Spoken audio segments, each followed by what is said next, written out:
So in January of 2021, I decided to delete my Titan, make it new, and not have access to Behemoth anymore. When I say not have access to Behemoth, it means that I had to redo all the stasis quests and all the Beyond Light campaign in order to unlock Behemoth again. Because that takes very long and I'm very lazy and don't have the time to do that, that means I was just stuck on bottom tree hammers for about 2 months. And I think that the Titan armor on the feminine character looks better than on the masculine character, to be honest, so it's kind of mostly an aesthetic choice, but anyway.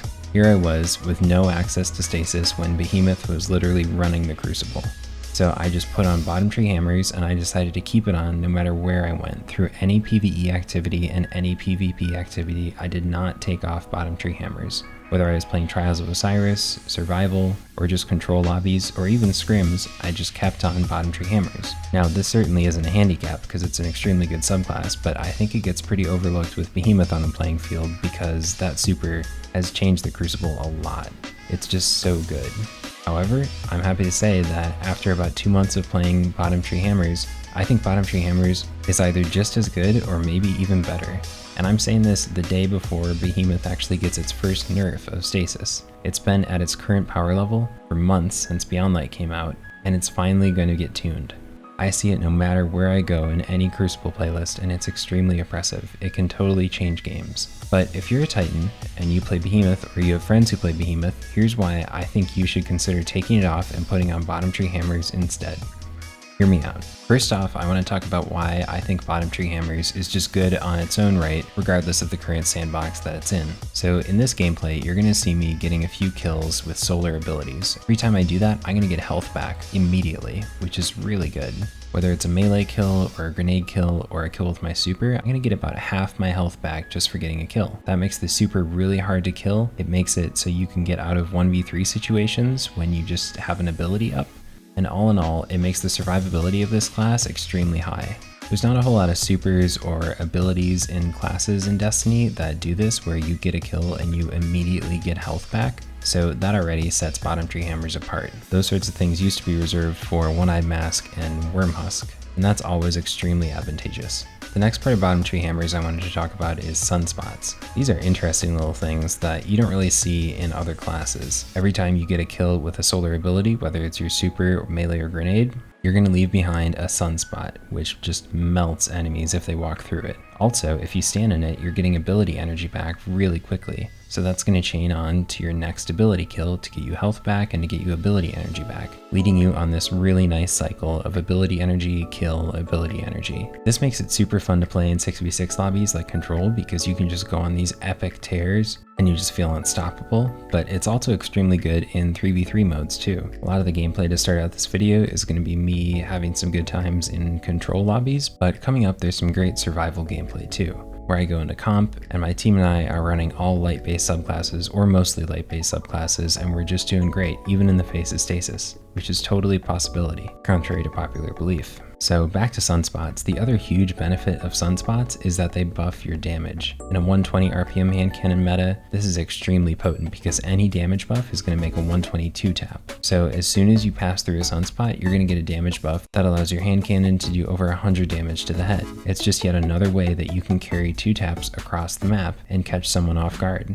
This is something that often feels like it's almost breaking the rules because you can enter an engagement fresh with people when they haven't used abilities, you haven't used abilities, you haven't shot each other, you've barely looked at each other, and you already are carrying in a damage bonus from a previous fight. And that's ridiculously powerful. Plus, if you're using a 120 hand cannon like I do with Kill Clip or Rampage on it, then you're stacking damage bonuses so you can get some nutty amounts of damage on people across the map, like landing 130, 140, 150 to the head. So the buff you get while you're in sunspots is called Sun Warrior, and that means that you're charging up your abilities faster and you have your damage buff. This also means that any kill you get while you have Sun Warrior active is going to create another sunspot, which is extremely powerful. So somebody can come try to fight you at full health, and if you kill them, they just turn into a sunspot. and that makes it super easy to kill the next opponent that comes along and get all your ability energy back again, which just leads you into a really nice chain. The other ability I wanted to talk about is the grenade choice that you have on bottom tree hammers, and that is where I think you should absolutely use the incendiary grenade. This is just a classic looking frag grenade, which feels really fun to throw because there's so many weird busted space magic grenades these days, so it's kind of nice to get back to classics and just throw a classic frag. Feels good, it's fun to bounce it off things, and when you get kills with it, it's remarkably satisfying. Plus, if you set somebody on fire with a myriad of ways that you can start burn damage on bottom tree hammers, then you can track them through walls. So if you get a grenade tag, or you get a melee tag, or a sunspot tag, you can see the damage numbers that are happening through the wall and track your opponent, which is super helpful because wall hacks have mostly been removed from the game. They used to be a common thing like in the One-Eyed Mask days or Sanguine Alchemy, but they're kind of gone now, so taking things like Thorn burn damage numbers or Bottom Tree Hammer burn damage numbers is a really great way to get a little extra information that you normally would have to work for pretty hard by listening for audio cues or getting callouts from your teammates. Okay, so the last Bottom Tree Hammer's ability is the melee ability. I've kind of already indirectly talked about this, so I'm going to keep it short. If you hit somebody with it, they start to burn and it does an actual explosive amount of damage. This used to knock people back, which is kind of funny, and I think it might still kind of glitch out and knock people back a little bit, so that can be useful. But anyway, if you strike somebody with it, you're going to do burn damage, and burn damage to anyone in a radius around them too. And if they die from it, of course, they turn into a sunspot. The other cool thing about sunspots that I don't really take advantage of much in PvP is that if you're standing in them, your super lasts longer and you can throw hammers faster, which is super useful. I think this might be a little bit more useful in PvE, which is kind of fun to have the idea of like a subclass that you don't take off for PvE and PvP. I really like that personally, but regardless, it's just a nice little extra benefit of sunspots. The final thing I want to mention about sunspots is that at the end of your super, if you still have a little super energy left, but you're not going to catch someone, you can just throw a sunspot like way out ahead of you where you plan to go, and then you can run up to it and catch it later and get that damage buff and reproc your ability energy recharge and your damage buff and carry it into fights that you definitely normally should not be able to because you threw your hammer way across the map and now you have a little fort over there where you can pick up your damage buff and your ability energy for 5 seconds. So all in all, the sunspots on this class are extremely useful and very overlooked. People don't realize that they're going to burn super quickly when they go through them, and they don't realize that you have a damage buff, and they don't expect you to have your abilities up that often. The super is incredible, and you get health back on ability kills, so all these things that are just the base benefits of the class make it really, really good. But next I wanted to talk about the sort of meta that Bottom Tree Hammers finds itself in these days, and why that makes it even better. So right now, Code of the Siegebreaker, or Bottom Tree Hammers, is living in a stasis 120 meta. Like I said earlier, one benefit to that is the sunspot damage buff that you get pretty frequently by just getting an ability kill. But the other thing is that you're going to be fighting a lot of ice with your fire. So you can burn that ice down with your abilities, which is great, but you can also catch people off guard big time when you hit them with a sunspot and they're just standing in their Silence and Squall animation or their Shadebanger animation or their Behemoth animation, because stasis animations actually do kind of last a little while, and that's more than enough time if they're standing in a sunspot for them to die. I kill so many Revenant hunters with a hammer. I can even pop it before them or after them. If they don't hit me directly with it, then I'm going to hit them with a hammer and they're going to burn out in no time, and I'm going to be able to get away. So this is the other cool thing about Bottom Tree Hammers, is that people don't really expect you to be using it. Everybody's learning how to play around stasis subclasses right now, like Behemoth and Revenant. And so they're kind of forgetting about how to play around normal light-based subclasses. And what's more, if you're not using stasis, you're actually probably going to be getting some really good practice in with reduced movement or just sort of normal abilities. So you're going to have to go back to relying on your primaries and your positioning and your team play. To me, this is one of the biggest benefits of rocking a subclass like Bottom Tree Hammers, is that it's good, but it's only as good as you're going to make it. Whereas with Behemoth or Revenant, those are going to be good even if you're bad, and it's going to give you a confirmation bias where something goes right for you when you're using stasis, and you might think that that was a wise play, but later when you try the same thing against good players, it's going to fail because it was actually kind of just because stasis is good rather than you made a smart decision. With Bottom Tree Hammers, that isn't going to happen.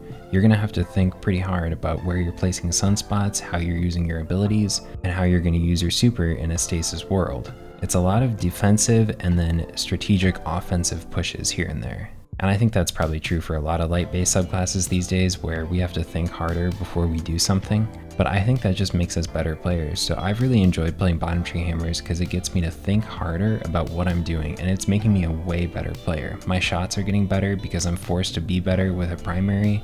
I'm getting better at working with my team because I can't just 1v3 with a single stasis grenade and a stasis melee. And when I pop my super, I'm doing it strategically because I'm not on Behemoth, so I'm not going to get a ton of damage resistance and just get free kills.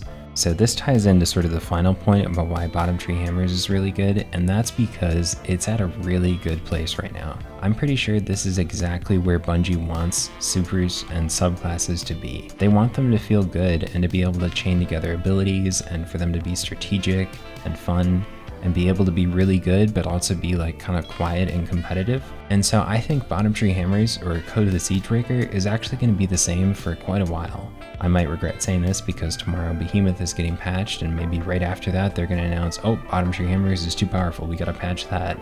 But something tells me that Code of the Siegebreaker is going to be the way it is for a while. It might get little tunes here and there, but I think it's a really solid example of a good subclass and a good super, and Bungie just wants it to feel nice and even like that.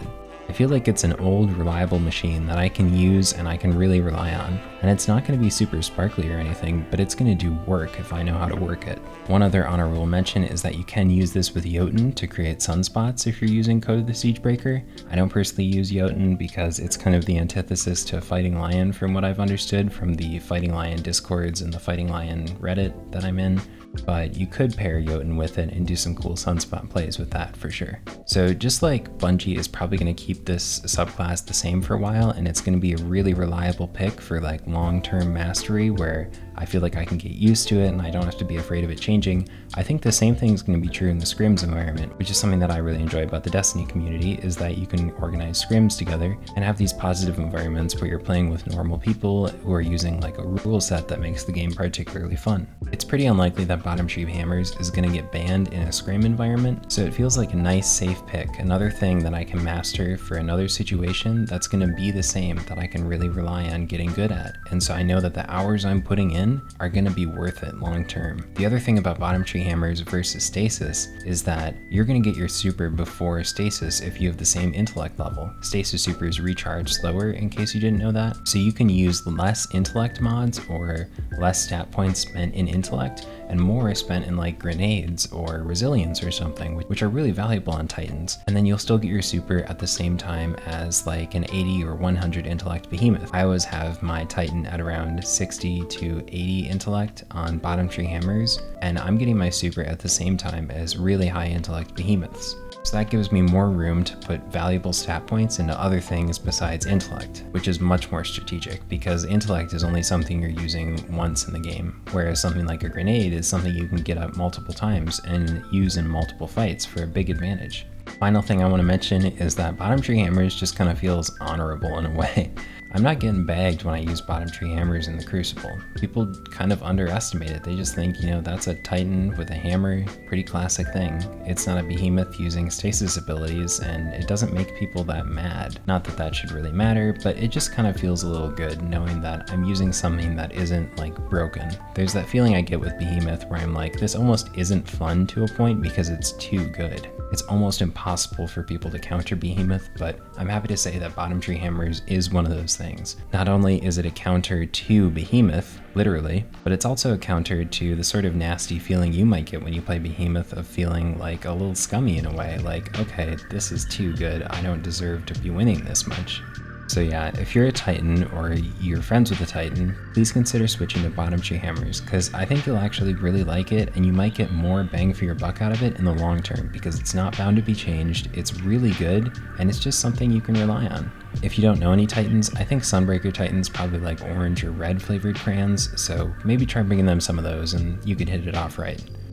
I did finally get access to Stasis again, and so I do have the option to play it, but honestly, I think I'm just going to leave on Code of the Siegebreaker going forward unless I'm feeling particularly evil, because Code of the Siegebreaker is just that fun and that good.